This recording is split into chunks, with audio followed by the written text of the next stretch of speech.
హైదరాబాద్ లో జరగబోయే మనీ మంత్ర money manifestation classes కి ఇప్పుడే కాల్ చేసి రిజిస్టర్ అవ్వండి. నమస్కారం సార్. నమస్తే. సార్, జనరల్గా ప్రతి ఒక్క భార్యకు కూడా ఇది డౌటే, నేను అడుగుతున్నాను. ఏంటి అంటే, భర్త తనతో కాకుండా వేరే ఇంకొక స్త్రీతో కనుక మానసికంగా దగ్గరైన ఫైనాన్షియల్ పరంగా షేర్ చేస్తున్నా అది చీటింగా కాదా సార్? అబ్సల్యూట్లీ, అసలు డౌటే లేదు. భార్యతో కాకుండా ఇంకా ఏ అమ్మాయితోనూ సన్నిహితంగా మానసికంగాను, శారీరకంగాను, ఫైనాన్షియల్గా గాను ఏ రకంగాను ఇంకొక అమ్మాయి వాడి జీవితంలోకి రాకూడదు. ఇది ఫిక్స్ అండ్ ఫైనల్. ఓకే, ఇందులో అసలు డౌటే లేదు. మనకేదో వెస్టర్న్ కల్చర్ నుంచి కొన్ని అప్పు తెచ్చుకుని నాకు నచ్చితే ఉంటాను, ఫ్రెండ్షిప్, మేము ఫ్రెండ్సే కానీ అలా కాదు, ఇవన్నీ నాన్ సెన్స్ అండి. అలా ఉండదు. ధర్మపత్ని ఒకసారి భార్య అయిపోయాక నువ్వు ఏది చేసినా సరే, ఇంకా మానసిక భార్యలు లేరు. ఓకే, ఓన్లీ ఒక్కటే, మనకి ఎప్పుడూ ఒకటే భార్య. వెరీ ఇంపార్టెంట్ ఇది. అండ్ ఎవరెవరితోనూ కంపేర్ చేస్తారు, వాళ్ళకి లేరా 3 భార్యలు, దేవుళ్ళకి లేరా 2 భార్యలు టైప్లో. నాన్ సెన్స్ అదంతా. దేవుళ్ళతో మనం కంపేర్ చేసుకోకూడదు. Very important. అండ్ ఎవరైనా సరే భార్యనే ఇంపార్టెంట్, భార్యనే ఇంపార్టెంట్. ఇంకొక there is no other option at all. Okay, so వేరే వాళ్ళకి, వేరే అమ్మాయికి నీ జీవితంలో స్థానము లేదు. అందరూ అలా దూరంగా ఉంటారంతే. ఓకే, ఇది వెరీ ఇంపార్టెంట్. అసలు బై బర్త్ ఇది గుర్తుపెట్టుకోవాలి. లేదా అలా లేదు, నేను వేరే అమ్మాయితో దగ్గర అవుతాను, వేరే అమ్మాయి అంటే ఇక డైవర్స్ ఇచ్చేసి దీన్ని తెంపుకొని, నేను చెప్తున్నాను కదా, ఒక అమ్మాయితో బాండ్ అనేది, ఒక పెళ్ళి అనేది ఎన్నో రకాల కార్మిక బంధనాలు. అవి చాలా పెద్ద బంధం. అది ఎప్పుడైతే ఇలాంటి కార్మిక బంధాలు చేసినప్పుడు దోషము చేస్తామో, దట్ విల్ లీడ్ టు ఎనలేని పాపం అన్నమాట. పాపం, మనకి పాపం అంటే చాలా రకాలుగా చెప్తుంటారు. మెయిన్ పాపం ఏంటి తెలుసా? అజ్ఞానమే పాపం. ఇది తెలియకపోవడమే పాపం. ఈ తెలియకపోవడమే ఏం పాపం అంటే, నేను నమ్మి ఒక భార్యగా నేను ఒప్పుకున్నాక నాకు వేరే స్త్రీతో సంబంధమే లేదు. ఇది వెరీ ఇంపార్టెంట్, చాలా ఇంపార్టెంట్. క్యాజువల్గా ఆఫీస్ ఫ్రెండ్స్ అని క్లోజ్గా ఉన్నాము, బూతులు మాట్లాడుకున్నాము, జోకులు వేసుకున్నాము, నాన్ సెన్స్. అది ఉండదు, అది ఉండకూడదు. ఎంత త్వరగా అందులోంచి బయటకు వస్తే అంత మంచిది. ఒకవేళ అలాంటిది ఏదైనా అట్రాక్షన్ వస్తుంది అంటే, బాబు వద్దు నాకు అని పరదా వేయడం చాలా ఇంపార్టెంట్. లేనన్ని రోజులు ఏం కాదు, క్యాజువల్ ఫ్రెండే. ఎంత జీవితంలో ఎన్ని నష్టపోతామంటే అన్ని నష్టపోతాం. నా భార్య సరిగ్గా లేదు కాబట్టి నేను ఇట్లా చేశాను, నా భార్య నాతో మంచిగా ఉంటే ఇలా ఎందుకు చేస్తాను, ఏదేమైనా కానీ భార్య చేయకూడదు. తప్పే అది. నువ్వు లోపల ఎన్నన్నా కారణాలు చెప్పుకో, నా భార్య సరిగ్గా లేదు, నా భార్యకి బాగాలేదు కాబట్టి అది నాతో సరిగ్గా ఉంటే అన్నీ బాగుండు, ఎప్పుడు ఇంటికి వెళ్ళినా కోపం పడుతుంది. No way. ఏదన్నా కానీ నువ్వు యాజ్ హస్బెండ్ అట్లా ఉండాలి అంతే. నువ్వు కదలకూడదు. నువ్వు గనక తప్పుదారి పట్టి దానికి కారణాలు ఆమె అని చెప్తున్నావు అంటే రాంగ్. ఏదేమైనా కానీ, ఓకే, ఏదేమైనా కానీ తప్పు అంటే తప్పే. ఇందులో వెరీ స్పెసిఫిక్గా కామన్గా వచ్చేవి ఇలాంటి ప్రాబ్లమ్సే. నా భార్య నాతో ఎప్పుడు కోపంగా ఉంటుంది, నా దగ్గరికే రాదు, నన్ను ఎప్పుడు ఇన్సల్ట్ చేస్తుంది, నన్ను ఎప్పుడు అందరి ముందు తిడుతుంటుంది.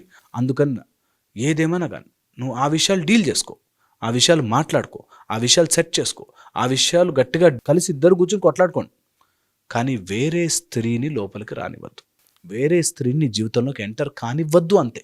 ఇది ఎంత బాగుంటుందంటే తర్వాత లైఫ్ నిజముగా ఒక పాతివ్రత్యము ఆర్ పత్నీవ్రత్యం, వైఫ్ని కూడా అలాగే చూడాలి. నాకు ఏకపత్ని వ్రతము అన్నీ రాముడు ఎలా అనుకున్నాడు, అలా గనక మీరు అనుకుంటే తెలియని శక్తి మీ లోపలికి వచ్చి చేరుతుంది, అన్నీ కుదురుతాయి. ఓకే, ఇది రుణానుబంధ రూపేణ పశు పత్ని శుతాలయం అని. పత్ని ఒక రుణముగా వస్తుంది నీ దగ్గరికి. నీకు బ్యాడ్ వైఫ్ వచ్చింది అంటే ఎన్నో జన్మల రుణాలు తీర్చుకొని పోవాలి నువ్వు. ఇప్పుడు తప్పు చేసావంటే అది చక్రవడ్డీ కింద ఎన్నో రకాల కర్మలు చుట్టుకుంటాయి. సో ఎట్టి పరిస్థితిలోనూ భార్య ఎలాంటిదైనా కానీ, రాక్షసి కానీ, గయ్యాలి కానీ, నువ్వు తప్పు చేసే హక్కు నీకు లేనే లేదు. Okay, very important. ఇది చాలా సింపుల్, అందరికీ తెలిసినది, నేను కొత్త విషయం ఏం చెప్పట్లేదు. అయినప్పటికీ దీనికి ఒక సిస్టమ్ ఉంది. నీకు నిజంగా అలా నచ్చలేదు, కొన్ని కుదరలేదు, తప్పలేదు, డైవర్స్ ఇవ్వు, లీగల్గా సెపరేట్ అవ్వు, దెన్ వేరే. బట్ కార్మికంగా ఒకసారి బంధం ఏర్పడిపోయాక మోసం మాత్రం చేయకూడదు. కట్టి కుడుపుతుంది అంటారుగా, అట్లాగా చుట్టేస్తుంది అలాంటి కర్మ. అండ్ అమ్మాయి కళ్ళలో నీళ్లు తెప్పించి చెడుగా బిహేవ్ చేసి తప్పుదారిగా మాట్లాడి నో వే, నో ఛాన్స్. అది ఎప్పటికీ రాకూడదు, ఎవరి జీవితంలో రాకూడదు. అలాంటి సిచ్యువేషన్ ఏ అబ్బాయికి రాకూడదు. నిజంగా అలా మోసం చేయాల్సిన సిచ్యువేషన్ ఏ అబ్బాయికి రాకూడదు. అది ఒక కర్మ అంతే. దాన్ని ఎంత త్వరగా మనం వదిలించుకోగలిగితే అంత మంచిది. అలా ఎప్పుడు అనిపించినా నా భార్య చాలా మోసం చేస్తుంది, లేకపోతే వేస్ట్గా ఉంది, దాని వేరే అమ్మాయి జోలికి వెళ్ళొద్దు. నీ లోపలే శక్తిని స్వరూపంగా మార్చుకో. అంతే తప్ప బయట వెళ్ళి బయట తప్పు పని చేసి ఇరుక్కుని అది ఎప్పుడు ఇట్ క్రియేట్స్ నెగిటివిటీ. నేను చెప్తున్నా కదా, it will always cause troubles, ప్రాబ్లమ్సే వస్తాయి. అందులో ఏది కూడా రైట్ అవ్వే ఛాన్సే లేదు. నువ్వేదో అప్పటికప్పుడు ఎంజాయ్ చేస్తున్నావు అనుకుంటున్నావు, కానీ కాదు కాదు కాదు, తప్పే. It's for sure. ఒకవేళ కనుక ఎవరైనా లేడీతో అంటే తెలియకుండానే ఫ్రెండ్షిప్ ఏర్పడిపోయి క్లోజ్ అయిపోయి దాని తర్వాత ఇప్పుడు ఆ అమ్మాయి మా దగ్గరకు వచ్చేవాళ్ళు అలా ఉంటారు. నేను క్యాజువల్గా మాట్లాడానండి, కానీ ఆ అమ్మాయికి నా మీద ఫీలింగ్స్ వచ్చాయి, అందుకని మేము ఇప్పుడు కలిసి తిరుగుతున్నాము, దానికి మా వైఫ్ కుళ్ళు పడుతోంది. ఓకే, నువ్వు ఎట్టి పరిస్థితుల్లో దాన్ని అలౌ చేయకూడదు, నెంబర్ 1. నెంబర్ 2, ఒకవేళ అలా ఎవరికైనా ఉంటే clarify it and come out of it. అది ఎంతకైనా సరే నువ్వు కావాలనుకుంటే గొడవ పెట్టుకున్నా బయటకు వచ్చే, ఎప్పుడు never do that. Okay, third and the most important point నేను ఇందులో చెప్పాలనుకున్నది, ఒకవేళ నువ్వు అట్లా బయటకు రాలేని పరిస్థితుల్లో ఉంటే కంపల్సరీగా అలాంటివి నీకు జరిగిపోయాయి, తప్పు అయిపోయింది, ఇంకా నా వల్ల కాదు, నేను ఎట్లా చేయాలనుకుంటే ఖచ్చితంగా పర్మిషన్ తీసుకోవాలి, మాట్లాడాలి, తిట్లు తినాలి, దెబ్బలు పడాలి, తెలుసుకోవాలి అండ్ కమ్యూనికేట్ చేయాలి, చెప్పాలి, సారీ చెప్పుకుని క్షమించమని చెప్పి వదిలించుకోవాలి. అంతేకాని దాన్ని ఊరికే ప్రొలాంగ్ చేస్తూ ఎంగేజ్ చేస్తూ ఇద్దరికి న్యాయం చేసేద్దాము, ఇద్దరిని కలిపి చూసేసుకుందాము, అలా జరగదు. దీంతో ఎప్పుడైతే డబ్బు వస్తుందో, ఫైనాన్సెస్ ఎప్పుడైతే ఇన్వాల్వ్ అవుతాయో ఇంకా చెడుగా జరుగుతుంది, ఇంకా చెడుగా మారుతుంది, ఇంకా తప్పుగా మారుతుంది. అందుకని never ever do that. Never వేరే అమ్మాయిని నీ లైఫ్లోకి తీసుకొచ్చి డబ్బు రూపంలోనూ లేకపోతే శారీరక రూపంలోనూ మానసిక రూపంలోనూ అట్రాక్ట్ చేసే పనులు చేయకూడదు. చాలామంది ఏం చేస్తారంటే భార్య ఉంటుంది కానీ వేరే అమ్మాయిని అట్రాక్ట్ చేసే విధంగా మాట్లాడి బిహేవ్ చేస్తారు, which is wrong. Cheap behaviour, అది చీప్. ఎవరైనా కానీ నీ కానీ ఓ లిమిట్ అంతే. నువ్వు ఎట్టి పరిస్థితుల్లోనూ వేరే అమ్మాయిని అట్రాక్ట్ చేయలేవు. ఒకసారి నీకు మ్యారేజ్ అయిపోయిన తర్వాత, నీకంటూ భార్య వచ్చాక వేరే అమ్మాయిని అట్రాక్ట్ చేసే పని నువ్వు చేయకూడదు. ఓకే, వాళ్ళని ఏదో అట్రాక్ట్ చేయాలని అలాంటివి ఎప్పుడు మనం చేయకుండా ఉండాలి.